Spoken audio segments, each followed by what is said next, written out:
Este 10º e último vídeo da série, né, sobre a teologia dos dois reinos, tem como foco encerrar,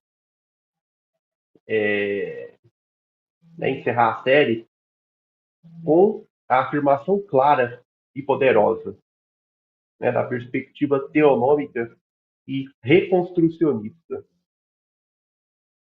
O governo de Deus não é uma abstração espiritual ou algo limitado à eternidade futura. É uma realidade concreta, presente e abrangente, que se manifesta na história e nas nações. Bem, o tema proposto oferece uma síntese dos conceitos apresentados nos vídeos anteriores, amarrando escatologia, ética, missão da igreja e soberania divina, numa única perspectiva coerente e profundamente bíblica. A proposta aqui é abordar a unidade entre céu e terra, tempo e eternidade, culto e cultura, demonstrando que todas as coisas estão sob a direção soberana do Senhor Jesus Cristo. A teologia reformada teonômica vê o mundo não como um campo religiosamente neutro ou corrompido de forma irreversível, mas como um domínio que pertence ao Senhor e que está sendo restaurado pelo avanço do seu reino.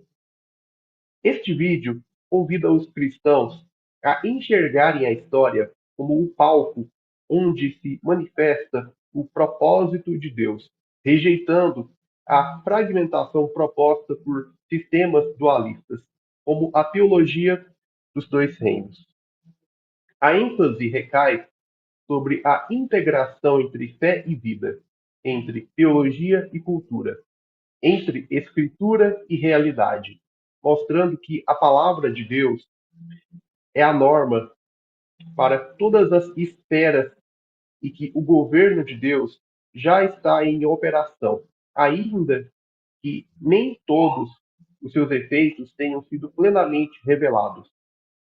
Este episódio é, portanto, uma convocação à esperança ativa, à fidelidade prática e à responsabilidade cultural.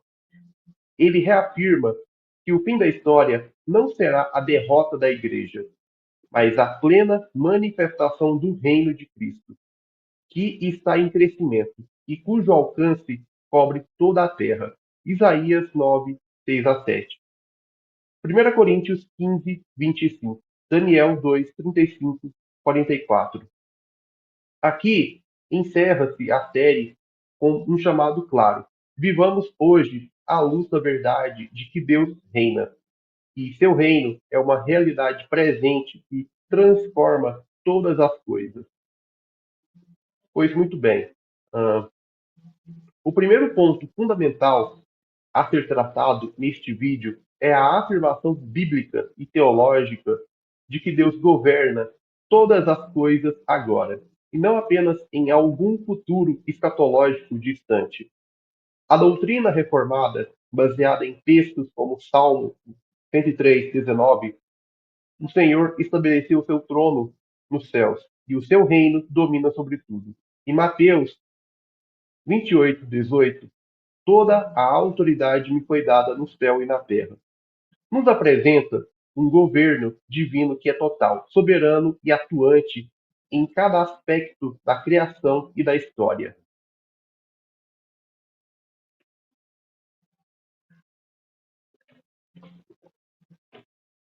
Esse governo não é meramente espiritual ou restrito à esfera religiosa eclesiástica.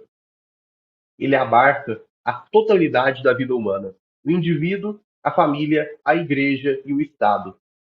Como bem ensinaram teólogos reconstrucionistas como Ray J. Rushdoony, Greg Bunsen e Gary North, o governo de Deus é exercido por meio da sua lei, que é a expressão de sua justiça. e por meio da providência, que dirige o curso dos eventos históricos para a consumação do seu reino. Diferente de uma perspectiva dispensacionalista ou de um pietismo moderno que fragmenta a realidade entre o espiritual e o temporal, a visão bíblica, como enfatizada em Isaías 9, 6 a 7 e Daniel 2, 44, declara que o reino do Messias não terá fim e que esse reino cresce como uma pedra que se torna uma grande montanha e enche toda a terra. Além disso, Colossenses 1, 16 a 17 afirma que todas as coisas foram criadas por Cristo e para Ele, e que nele tudo subsiste. Ou seja, o governo de Deus é a estrutura ontológica e moral da realidade. Isso significa que todo poder, autoridade ou instituição legítima só é legítima se estiver debaixo da autoridade de Cristo. Não existe neutralidade. Todos os governos são teocráticos por natureza, porque todos os governos são religiosos por natureza. Ou estão sob o verdadeiro Deus, ou debaixo de ídolos. Portanto, este canal visa reafirmar a soberania presente e abrangente de Deus sobre todas as coisas, e que essa soberania se manifesta não apenas em julgamentos ou milagres visíveis, mas principalmente por meio do progresso do reino através da obediência dos santos, do avanço do evangelho e da aplicação da lei de Deus em todos os setores da sociedade. Se o reino de Deus é uma realidade presente e abrangente, então a Igreja de Cristo é chamada a ser a manifestação visível desse reino no tempo e na história. A Igreja não é apenas uma comunidade espiritual à parte do mundo, mas sim o corpo visível e militante, por meio do qual Deus revela e aplica os princípios do seu governo à sociedade. A Igreja tem uma dupla missão, evangelística e cultural. Enquanto proclama a salvação em Cristo, ela também ensina todas as nações a obedecerem aos mandamentos do Senhor. Mateus 28, 19 a 20. Essa grande comissão, como destacam teólogos reconstrucionistas como David Chilton e Kenneth Gentry Jr., não se limita ao indivíduo, mas atinge o âmbito das nações, ou seja, estruturas sociais, culturais, políticas e jurídicas. Como afirma o apóstolo Pedro em 1 Pedro 2,9, a igreja é nação santa, sacerdócio real, e como tal tem o chamado de representar a autoridade de Deus no mundo, proclamando suas virtudes, sua lei e sua justiça. Isto não é algo reservado apenas ao céu ou à eternidade futura. É uma responsabilidade presente. Na perspectiva pós-milenista, reconstrucionista teonômica, especialmente defendida por autores como Ray J. Rushdoony, Greg Bunsen e Gary DeMar, a igreja é agente de transformação da história e não uma mera espectadora. Ela atua como sal e luz. Mateus 5, 13 a 16, impedindo a corrupção social e iluminando as nações com a verdade da palavra de Deus. Isso se opõe frontalmente a visões eclesiológicas pietistas ou dualistas, como as que predominam na teologia dos dois reinos, que tendem a confinar a missão da Igreja à esfera espiritual, negando sua função cultural e transformadora. Portanto, a Igreja é chamada a ensinar, exortar, repreender e influenciar todas as esferas da vida, inclusive as leis civis, a economia, a educação e o governo. Ignorar esse papel é deixar um vácuo que será inevitavelmente preenchido por outras cosmovisões religiosas, como o humanismo secular. Em resumo, a Igreja é o meio histórico pelo qual Deus governa as nações. Ela é o baluarte da verdade. 1 Timóteo 3,15. E seu testemunho fiel é o instrumento do avanço do reino de Deus no mundo, conforme descrito em textos como Isaías 2, 2 a 4, Daniel 2, 35 e Apocalipse 11, 15. Uma realidade central e inegociável do governo de Deus na história é a função normativa da sua lei revelada nas Escrituras. Deus governa por meio da sua palavra e, especialmente, pela sua lei, como norma objetiva, infalível, suficiente e universalmente válida para todas as esferas da vida. A lei de Deus não é circunstancial, ela é expressão ética do próprio caráter do Senhor. Salmo 19, 7 a 9. Romanos 7, 12. Assim, obedecer à lei é andar nos caminhos do próprio Deus. Isso torna a lei o padrão absoluto de justiça, e não apenas para a vida individual, mas para todas as instituições humanas, família, igreja e Estado. A visão reconstrucionista e teonômica, conforme articulada por Greg Bunsen em Teonomia na Ética Cristã e por R. J. Rushdoony em Institutas da Lei Bíblica, ensina que as leis civis da Escritura, enquanto definição ou padrão de justiça de Deus acerca das sanções judiciais e penalidades criminais, têm validade contínua para o governo das nações.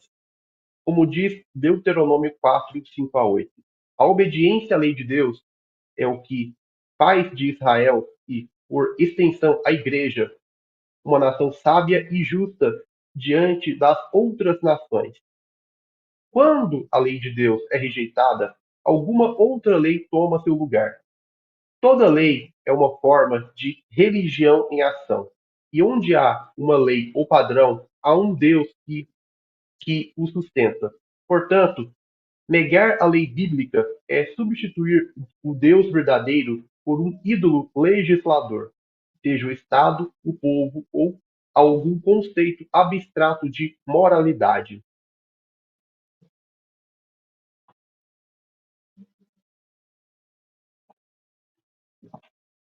A teonomia não defende o legalismo ou a salvação pela obediência à lei, mas sim o reconhecimento de que a sociedade humana só pode prosperar quando submetida à justiça de Deus conforme revelada em seus estatutos. Isso envolve questões práticas como sanções judiciais ou a punição de crimes. Êxodo 21 a 23. Os direitos de propriedade, a integridade nas relações comerciais. Êxodo 22, Levítico 19. E a proteção do inocente. Provérbios 17, 15. Cristo não aboliu a lei, mas a cumpriu. Mateus 5, 17 a 19. Ou seja, a confirmou, estabeleceu e aplicou em sua plenitude. O Novo Testamento continuamente cita e aplica a lei como padrão moral e civil ou judiciário, inclusive para os gentios. 1 Timóteo 1, 8 a 10, Romanos 3, 31. A nova aliança não desfaz a lei, mas a escreve no coração. Jeremias 31, 33, Hebreus 8, 10. No contexto pós-milenista, o avanço do reino de Deus no mundo se dá não apenas pela conversão das almas, mas também pela implantação dos padrões éticos e jurídicos do reino nas nações. Isso é parte da obediência mundial esperada na Grande Comissão, Mateus 28, 19 a 20, e profetizada em Isaías 42, 4. Em sua lei, as ilhas esperarão. A culminação do governo de Deus na história está ancorada na promessa infalível de que o reino de Cristo não apenas subsiste, mas cresce e triunfa progressivamente até encher toda a terra. Esta é a grande esperança pós-milenista. O futuro pertence a Cristo e ao seu povo obediente. Em Daniel 2, 35 e 44, a profecia da pedra que destrói os reinos do mundo e se torna um grande monte e enche toda a terra, revela a natureza expansiva e vitoriosa do reino de Deus. Isso já começou na primeira vinda de Cristo. Veja Marcos 1,15. E avança ininterruptamente pela ação do Espírito Santo e da palavra. A Escritura é clara. O caminho dos justos é como a luz da aurora, que vai brilhando mais e mais até ser dia perfeito. Provérbios 4:18. O futuro da história não é o colapso final do mundo, mas o crescimento da justiça, da sabedoria, da lei de Deus aplicada em todas as nações e do evangelho alcançando os confins da terra. Isaías 11:9, Abacuque 2:14. Muitos modelos escatológicos modernos, especialmente o pré-milenismo dispensacionalista, veem a história como destinada à decadência final, domínio do anticristo e à apostasia universal. No entanto, conforme defendem Kenneth Gentry Jr., David Chilton, Greg Bunstein e Gary North, essa visão ignora o contexto histórico das profecias e desconsidera a eficácia da obra de Cristo. O pós-milenismo afirma que Cristo reina agora. Salmo 110:1, 1 Coríntios 15:25, e que a história caminha para a vitória, não para o fracasso. A visão bíblica não é de uma fuga da criação, mas de sua restauração e transformação. Romanos 8:19-22. A nova Jerusalém desce do céu à terra. Apocalipse 21, finalizando a plena integração da criação com a presença gloriosa de Deus. A, a história culmina, portanto, com o céu reinando da terra, com justiça e paz abundantes. A vitória do reino é processual, histórica e cultural. Ela ocorre por meio da fidelidade do povo de Deus, pela pregação do Evangelho, pela obediência à lei do Senhor, pela transformação das instituições e pela educação piedosa das futuras gerações. A escatologia bíblica ou pós-milenista não é escapista, mas profundamente engajada na realidade terrena, cultural e política, sob a soberania total de Deus. Ao longo desta série, percorremos os fundamentos bíblicos, teológicos e práticos do governo de Deus na história, demonstrando que a soberania do Senhor não é abstrata ou apenas espiritual, mas se manifesta concreta e progressivamente em todas as esferas da realidade, da consciência individual às estruturas sociais e civilizatórias.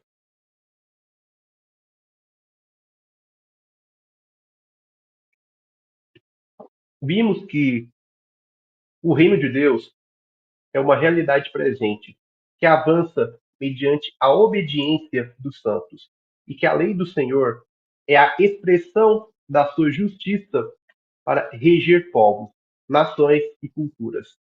A ética cristã é pública, objetiva e transformadora. A esperança cristã é histórica, vitoriosa e fundamentada na certeza de que Cristo reina até que todos os seus inimigos sejam postos debaixo de seus pés. 1 Coríntios 15:25. Essa visão, profundamente teonômica, pós-milenista e reconstrucionista, nos chama a viver com responsabilidade, fé e ação, reformando o mundo sob a palavra de Deus, resistindo aos ídolos modernos, rejeitando dicotomias como a teologia dos dois reinos, e trabalhando para que a glória do Senhor cubra a terra. umas águas cobrem o mar. Abacuque 2,14. Esta é a nossa esperança. Essa é a nossa missão. E é a certeza de que Deus governa soberanamente a história, que nos move com coragem, fidelidade e ousadia. Bom, pessoal, vamos ficando por aqui. Eu agradeço sua atenção por ter assistido o vídeo até aqui no final. Bem, caso ainda não seja um inscrito, se inscreva e acompanhe o canal do nosso instituto. Bem, deixe o seu like, comente e compartilhe o vídeo com outras pessoas. Bom, é isso, vamos ficando por aqui. Um forte abraço e até o nosso próximo encontro.